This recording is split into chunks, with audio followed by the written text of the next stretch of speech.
E hoje nós vamos olhar para o Salmo 42. E o tema de hoje é orando as nossas lágrimas. Será que tem espaço para orarmos as nossas lágrimas? Eu te convido a abrir a sua Bíblia no Salmo 42. E como sempre, enquanto você abre, eu bebo minha água aqui. Pode abrir sem pressa, que eu vou beber sem pressa também.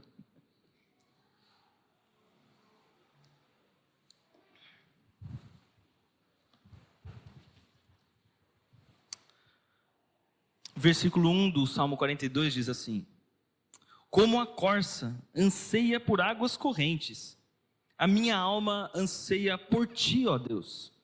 A minha alma tem sede de Deus, do Deus vivo. Quando poderei entrar para apresentar-me a Deus? Minhas lágrimas têm sido o meu alimento de dia e de noite, pois me perguntam o tempo todo: onde está o seu Deus?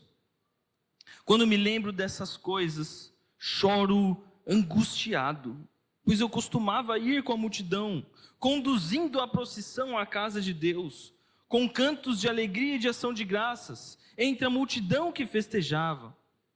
Por que está tão triste, ó minha alma? Por que está assim tão perturbada dentro de mim? Põe a sua esperança em Deus, pois ainda o louvarei. Ele é o meu Senhor e o meu Deus. A minha alma está profundamente triste.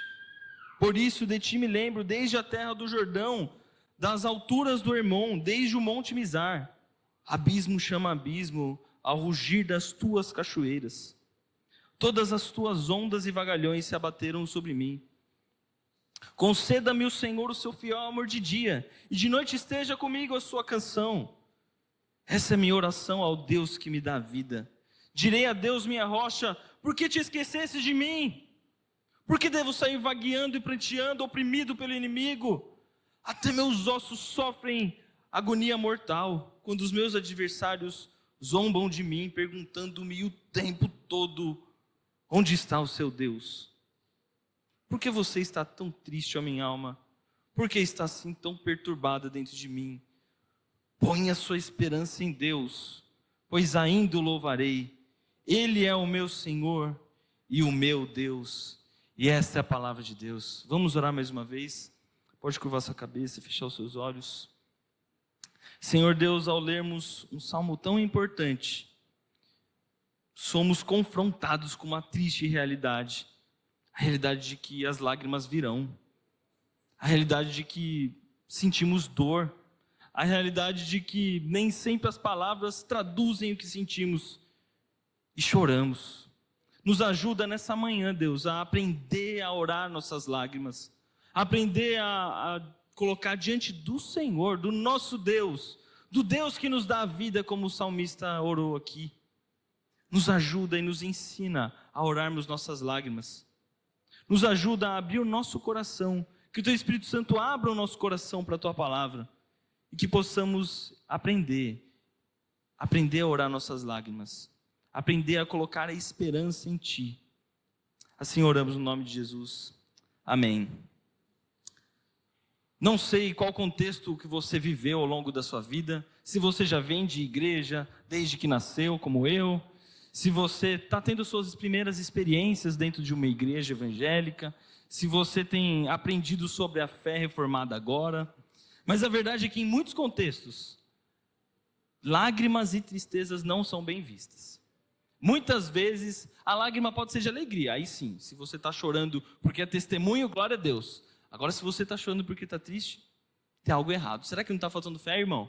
Será que não está faltando fé? Será que você tem tido a sua devocional em dia? Às vezes até músicas, canções nos dizem algo parecido, né? Você já deve ter escutado: a alegria está no coração de quem já conhece Jesus. Aí alguém grita: eu já conheço. E aí você pensa: e a tristeza? E a lágrima? Será que a história dos cristãos é sempre recheada de sorrisos ou também é regada de lágrimas? A gente acabou de ler um salmo que nos mostra que sim, tem lágrimas. Não serão feitas só de sorrisos, haverão lágrimas. Minha tese é muito simples, o que eu quero falar para vocês nessa manhã é muito simples. Se você entender isso, você entendeu o sermão todo. Que é o seguinte: podemos orar nossas lágrimas, pois temos a certeza de que elas não serão a nossa última oração. É simples assim. Podemos orar nossas lágrimas, porque nós temos a certeza de que elas não serão a nossa última oração. Nessa manhã, nesses minutos que nos restam, eu queria explorar junto com vocês esse Salmo 42 e encontrar junto com vocês lições sobre a oração, lições sobre lágrimas que a gente consegue enxergar ao longo dessa preciosa palavra de Deus. E eu quero olhar junto com vocês para o versículo 1. O versículo 1 diz assim: como a corça anseia por águas correntes, a minha alma anseia por ti, ó Deus. Eu já quero te antecipar uma coisa. Aqui tem 2 ouvintes dessa oração. Não sei se você reparou. Mas a primeira pessoa a quem o salmista se dirige é a Deus. Minha alma anseia por ti, ó Deus. Mas se você olhar um pouquinho para frente no versículo 5, tem outro ouvinte, que é a própria alma. Porque está abatida, ó minha alma. Tem 2 pessoas ouvindo aqui, o próprio Deus e a alma. Tem um certo momento que o salmista olha para si e fala consigo mesmo, fala com a sua própria alma. Mas voltando para o versículo 1, ele diz: como a corça anseia por águas correntes, a minha alma anseia por ti, ó Deus. A gente está falando de um crente, a gente está falando de um cristão, estamos falando de alguém que crê em Deus, que anseia no seu coração por Deus. Muitas vezes a gente precisa ser exortado e lembrar o nosso coração se a gente não tem olhado para outras coisas. Às vezes nosso coração é como a corça anseia por águas, minha alma anseia por muito dinheiro. Ó dinheiro. Como a corça anseia por águas, minha alma anseia por fama. Ó fama. E a gente trata essas outras coisas como se fossem Deus. Aqui o salmista está orando uma oração de quem tem a esperança, a constância do pedido em Deus. Como a corça anseia por águas, e aqui provavelmente não, com certeza, se trata de um ambiente árido ali do Oriente Médio, então os animais procuram avidamente a água, e o salmista está falando, assim como esses animais ficam procurando a água, assim como a corça, que parece, sabe o desenho da Disney, o Bambi? Parece esse animalzinho, a corça.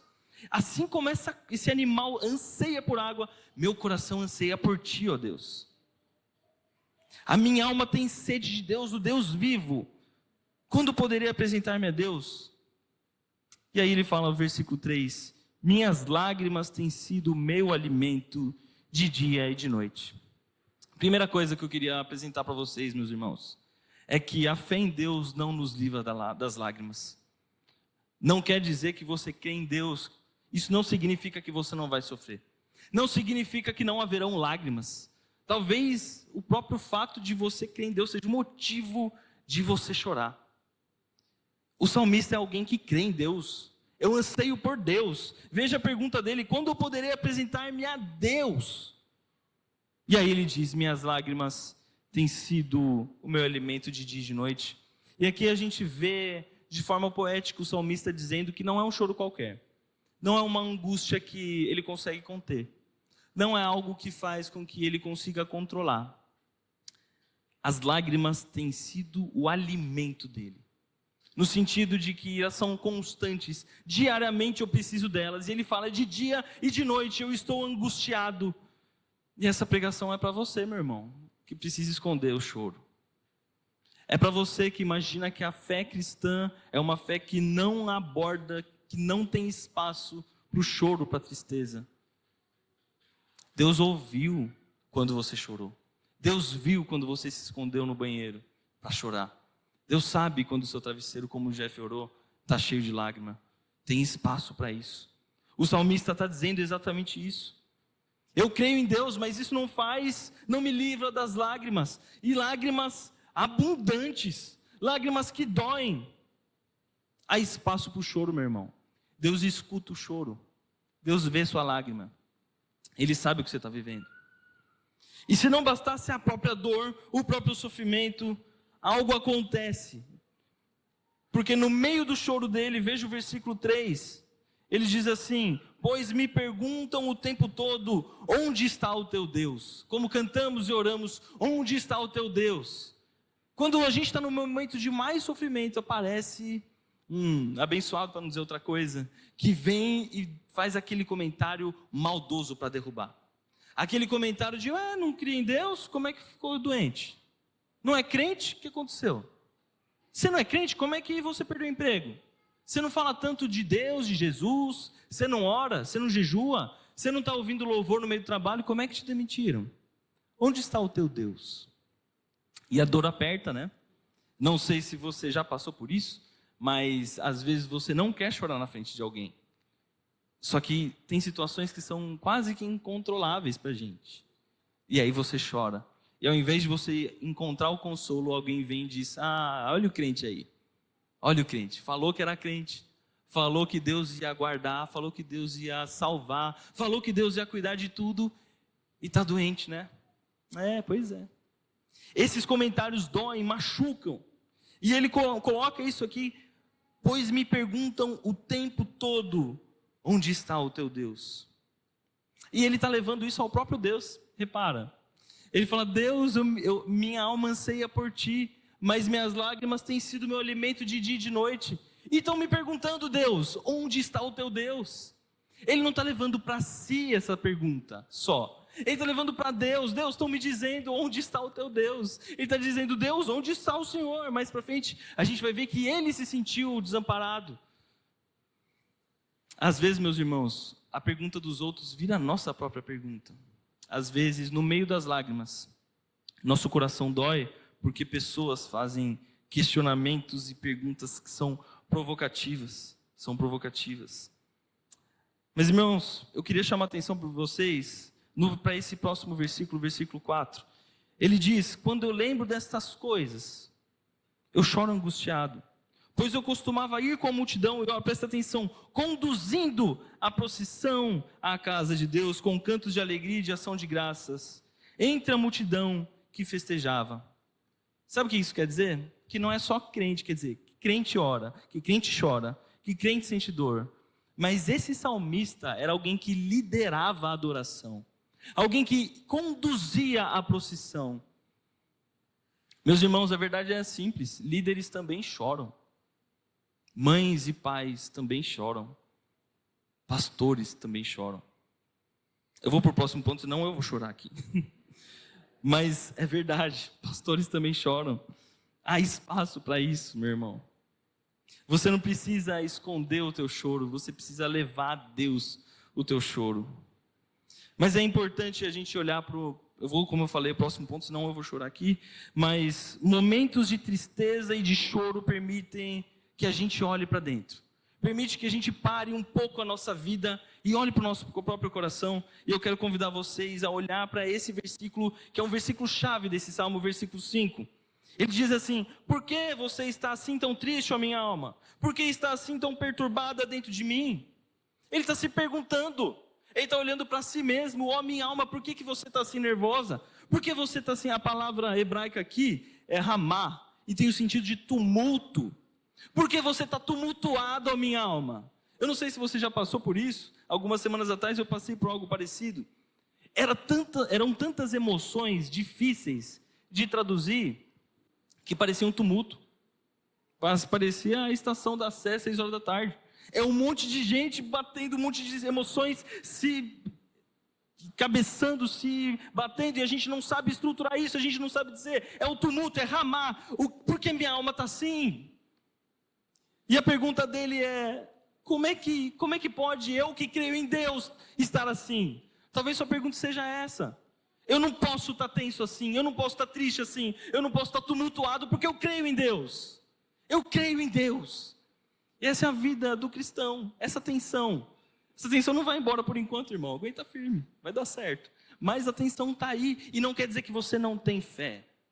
Quer dizer que apesar da sua fé, a dor também está aí junto. E ele diz: por que está abatida? Dificilmente em momentos de alegria nós vamos parar e olhar para dentro. E por que está tão feliz, ó minha alma? A gente não fala, a gente só curte a felicidade, a gente só curte a alegria, a gente só quer festejar, a gente faz festa, a gente faz banquete. Mas Deus provê muitas vezes momentos de tristeza, para olharmos para o nosso próprio coração. Por um lado, cremos que Deus é bom e poderoso. Esse Deus é bom, minha alma anseia por Ele. Ele é maravilhoso, eu preciso dele. Por outro, de verdade, está tumultuado. De verdade eu estou triste. Como lidar com isso? Como é que eu lido com essa tensão? Como é que eu lido com a verdade que eu creio que Deus é bom, mas minha vida está muito difícil? Eu creio que Deus é bom, mas o fato é que eu estou desempregado mesmo. Eu estou chorando porque vai ter dia 20, dia 30, dia 5 os boletos. E eu abro os boletos na minha frente e eu falo, Deus, não dá. O que eu vou fazer? Eu creio que Deus é bom, mas eu abro o resultado do exame tremendo e o resultado não é bom. Eu sei que Deus é bom. Como é que eu vou lidar com esse diagnóstico? Eu sei que Deus é bom, mas meu filho não fala mais comigo. Como que a gente lida com isso? Por que está abatido a minha alma? Eu sei que Deus é bom. Por que está tão triste? Por que está tão perturbada? Ao mesmo tempo que ele vai ter um encorajamento, ele fala, põe a sua esperança em Deus, pois ainda o louvarei. Mas ele diz que a alma está profundamente aflita. A pergunta que você deve estar se fazendo é, o que aconteceu com esse salmista? O que aconteceu que ele está tão aflito? A resposta a gente pode inferir e tentar encontrar ela no versículo 6. Eu quero convidar vocês a olhar para esse finalzinho do versículo 3. A minha alma está profundamente triste, pois de ti me lembro desde a terra do Jordão, das alturas do Hermon, desde o monte Mizar. Provavelmente, quando a gente vê um salmista lembrando-se da terra do Jordão, parece que ele não está na terra do Jordão. Ele está sentindo saudade da terra do Jordão, da terra de Israel. Ele está exilado.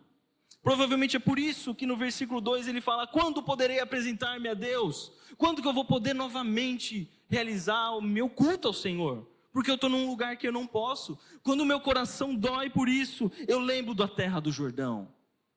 Eu me lembro do monte Mizar. Eu me lembro das alturas do Hermon.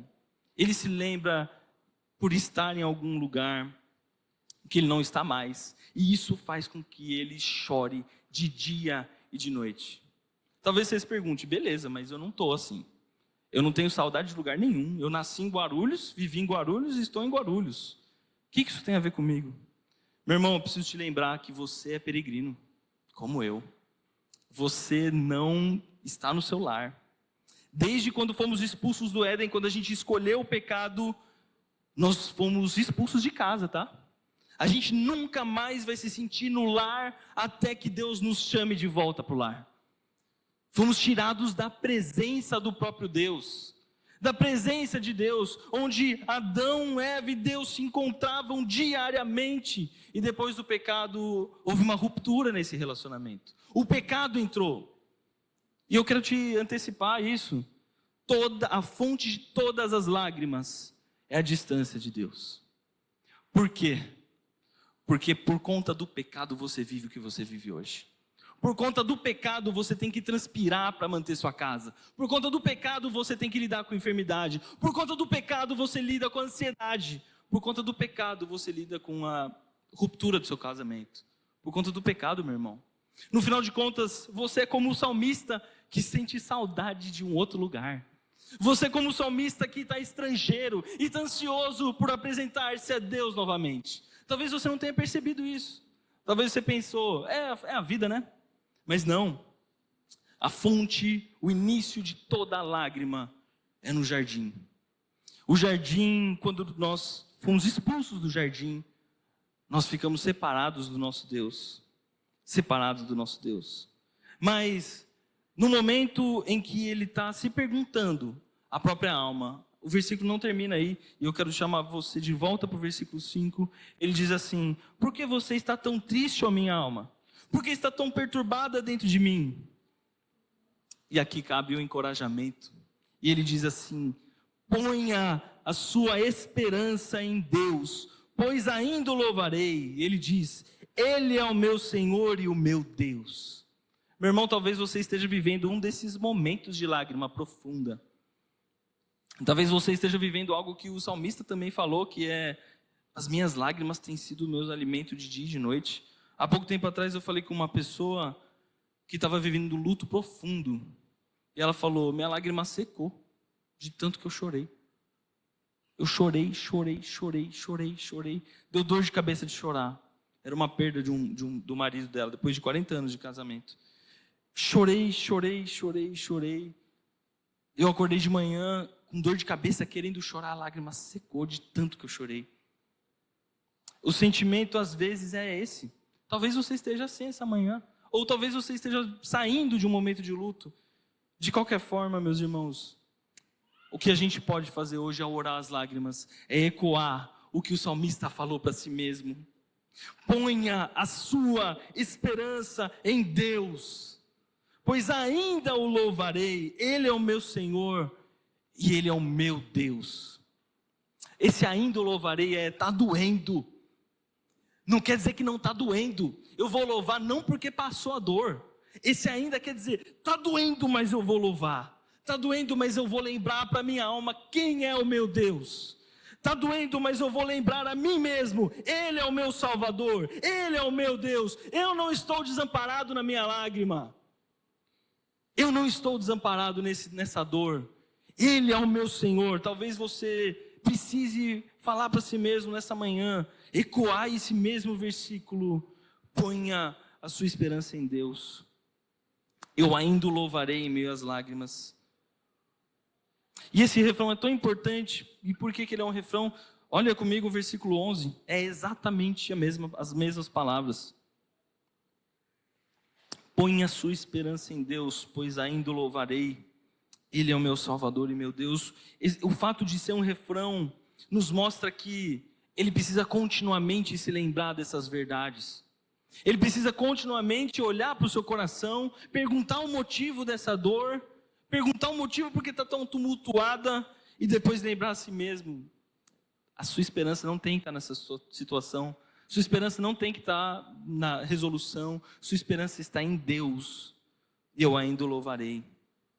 Mas irmãos, veja o versículo 9. Ao orar as lágrimas, esse é o próximo ponto. Ele diz, o que a gente quer levantar nesse versículo é: ao orar as lágrimas, muitas vezes nós nos sentimos esquecidos. E para isso eu quero olhar com vocês o versículo 9. Veja o que ele diz: direi a Deus, minha rocha, porque te esqueceste de mim. No meio das lágrimas a gente se sente assim, meus irmãos. Por que te esqueceste de mim? Parece que a gente está sozinho. Muitas vezes a oração a Deus no meio das lágrimas não será uma oração doce, uma oração de elogio. Será uma oração em meio à dor, em meio ao sofrimento. E ele diz: direi a Deus, minha rocha, porque te esqueceste de mim. Ou seja, eu chamo ele de Deus e eu sei que ele é minha rocha, mas eu estou me sentindo desamparado. Meus irmãos, não tentem. Muitas vezes a gente tenta deixar a nossa oração bonita, né? A oração é doce. Eu vou treinar as palavras, eu vou mudar minha voz para orar, para Deus me ouvir mais rápido. Eu vou deixar um jeito. O que o salmista está nos dizendo é: não faça isso. Deixa a oração feia mesmo. Deixa a oração em meio às lágrimas, que está doendo, soar como alguém que está sofrendo. Porque ele diz: por que te esqueceste de mim? Mas o tempo todo ele se lembra: direi a Deus, a minha rocha. É a Deus que ele está falando. É a Deus que ele está falando. Mas, meus irmãos, a alegria desse salmo todo é que há esperança em meio às lágrimas. Nós não estamos soltos ao acaso, não estamos soltos ao universo, que a gente emana para o universo e espera coisas que nos deem. A gente está firmado nas mãos de um Deus poderoso, que cuida de nós, que conhece as suas lágrimas. Há esperança em meio às lágrimas. E para isso eu quero chamar a atenção de vocês para uma coisa que me chamou a atenção, porque tem alguns comentaristas que disseram que em vários manuscritos hebraicos, o Salmo 42 e o 43 são na verdade um salmo só. Por que isso acontece? Porque essa teoria existe porque ele é o único salmo, além do 71, 43, é o único salmo que não tem título. E além disso, o mesmo refrão que a gente viu no versículo 5 e versículo 11 acontece no versículo 43. Se você observar o finalzinho do Salmo 43, versículo 5 diz: por que você está tão triste, ó minha alma? Exatamente como no Salmo 42. Por que está perturbada, tumultuada dentro de mim? Põe a sua esperança em Deus, pois ainda o louvarei. E se tivermos essa leitura que eu estou propondo para vocês, do Salmo 43, do 42 e o 43 sendo um salmo só, nós encontramos no versículo 3 um alívio no nosso coração, um alívio no coração do salmista, e por isso eu quero chamar a atenção de vocês para o Salmo 43, versículo 3. Ele diz assim: envia a tua luz e a tua verdade, elas me guiarão e me levarão ao teu santo monte, o lugar onde habitas. Então eu irei ao altar de Deus, a Deus, a fonte da minha plena alegria. Com a harpa te louvarei, ó Deus, o meu Deus. Vê que ele falando: eu vou para a terra onde eu moro, eu vou voltar para o meu lar e eu vou louvar a Deus. Essa é a esperança, e ele fala: quem é a alegria dele? Ao altar de Deus, no versículo 4, irei ao altar de Deus, a Deus, a fonte da minha plena alegria.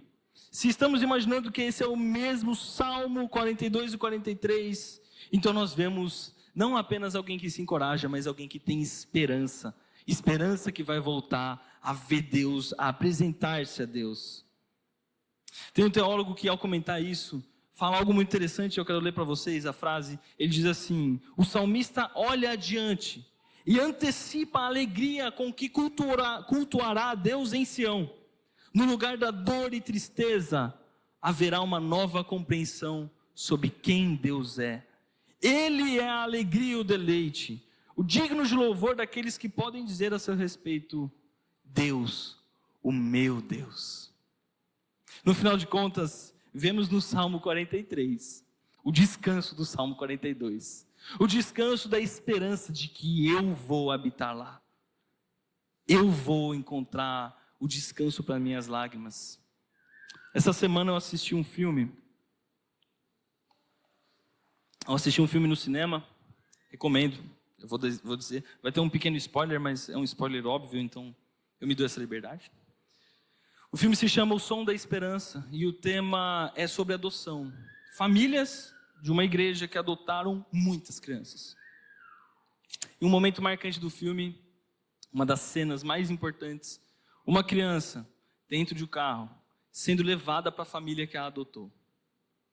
E quando ela está dentro do carro, no banco de trás, a câmera mostra ela e ela está chegando na frente da casa. E quando ela chega na frente da casa, tem outras 4 crianças com cartazes abertos, escritos: bem-vindo ao lar. Ah, meu irmão, isso mexeu muito comigo, porque essa criança ainda não conhece esse lar. Ela não conhece nem essa família. Para ela é apenas um nome, são os Martins. Quem que são os Martins? Martin, não conheço a pessoa. Que lugar é esse? Eu vou ter quarto? Não sei. Eu vou ter casa? Eu não sei. Eu vou ter banheiro? Eu nem sei. Eu estou sendo adotado. Só que quando ela chega, ela vê outras 4 crianças que já estão no seu lar, com os cartazes abertos: bem-vindo ao lar. E ela sai meio sem jeito e é abraçada e acolhida naquela que já é a família dela. E ela olha para os pais, e ele olha para a menina e fala assim: você é minha filha. E aquilo me emociona muito, porque hoje nós não nos sentimos em casa. Nós não nos sentimos no nosso lar. Nós fomos adotados, somos filhos de Deus, mas não nos sentimos em casa. Somos estrangeiros. Hoje nós podemos orar nossas lágrimas, porque Deus ouviu a oração do salmista no Salmo 43, que pediu que Deus enviasse a tua luz e a tua verdade. Deus ouviu essa oração e respondeu. Ele enviou a luz e a verdade. Deus enviou Jesus, o próprio Deus, que viveu fora de casa, que viveu exilado, que viveu com saudade do lar, que encarnou e foi zombado pelos seus perseguidores, igualzinho o salmista falou: onde está o teu Deus? Esse Jesus ouviu tudo isso, falou que salvaria os outros, salva a ti mesmo. Ele escutou a zombaria. No Getsemane, momentos antes da crucificação, isso está em Marcos capítulo 14, ele diz assim: a minha alma está profundamente triste, numa tristeza mortal. Meus irmãos, Jesus derramou as lágrimas mais mortais e mais profundas que a gente jamais poderia derramar, para que possamos ir ao altar de Deus, como ele diz, a fonte da plena alegria. e louvá-lo. Como é que você sabe, Rafael, que vai ser assim? Porque Deus abriu uma janelinha da nossa casa, como vai ser. E eu quero ler com vocês essa janelinha. Está em Apocalipse capítulo 21, versículos 3 e 4. Esse aqui somos nós chegando no banco de trás do carro, conhecendo um pouquinho da nossa nova casa. Versículo 3, eu vou ler do versículo 1, porque eu gosto. Capítulo 1, versículo 1 até o versículo 5 diz assim: Então vi novos céus e nova terra, pois o primeiro céu e a primeira terra tinham passado, o mar já não existia. Vi a cidade santa, a nova Jerusalém, que descia dos céus da parte de Deus, preparada como noiva adornada para o seu marido. Ouvi uma forte voz que vinha do trono e dizia: Agora o tabernáculo de Deus está com os homens, com os quais ele viverá, e eles serão os seus povos. O próprio Deus estará com eles e será o seu Deus. E veja o versículo 4.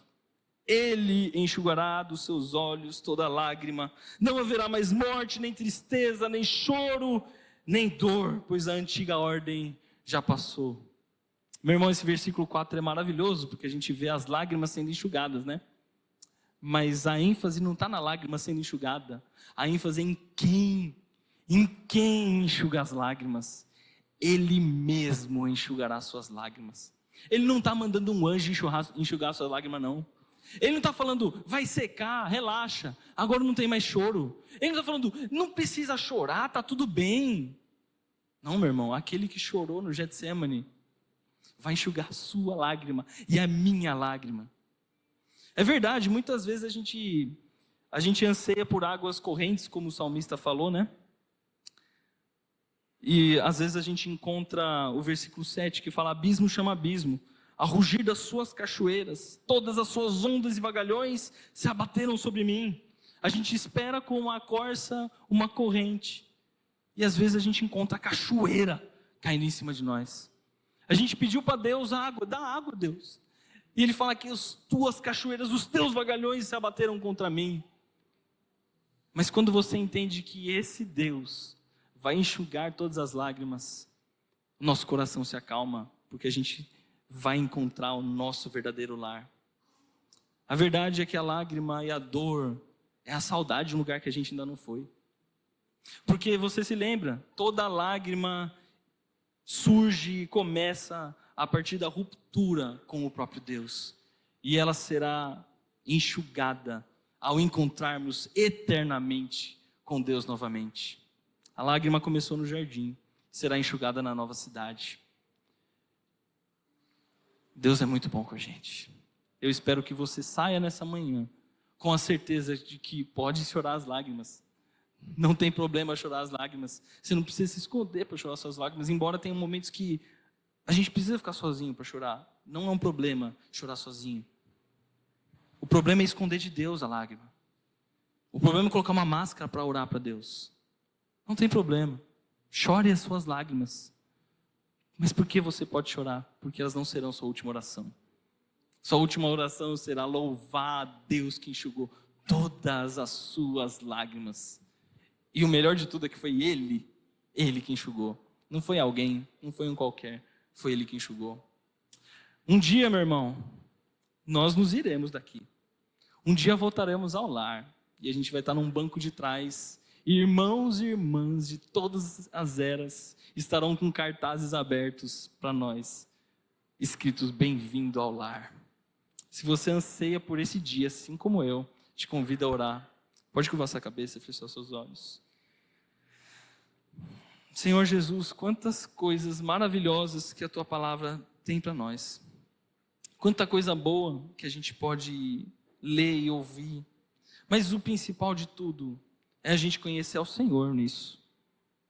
Nos ajuda e nos ensina, Deus, a orarmos nossas lágrimas de uma forma que te honre, de uma forma que te engrandeça, de uma forma que nos torne mais parecidos com Teu Filho, que chorou todas as lágrimas, que no Getsemane clamou: se for possível, afasta de mim esse cálice. Mas no final se submeteu até o fim. Mas seja feita a Tua vontade, não a minha. Nos ajuda a ser parecido com Jesus. que chorou por outros. Nos ajuda a não chorar só por nossas dores, não só chorar pelas nossas questões, pelas nossas enfermidades, pelo nosso bolso apertado. Nos ajuda a chorar pelo que o Senhor chora, pelo outro. Nos ajuda a sofrer pelo que o outro sofre. Nos ensina a chorar nossas lágrimas, Senhor. Que ao olhar esse salmo a gente aprenda e cresça na intimidade contigo. E nos renova a esperança do lar que nos aguarda. Nos renova a esperança de que um dia chegaremos lá. E chegaremos finalmente ao nosso lar. E que todas as vezes que chorarmos, saibamos que um dia essas lágrimas serão enxugadas. Saibamos que um dia o próprio Jesus Cristo vai enxugar nossa lágrima. E nós finalmente estaremos no nosso lar. Obrigado por essa manhã. Obrigado pela tua palavra santa e maravilhosa. Assim oramos no nome de Jesus. Amém.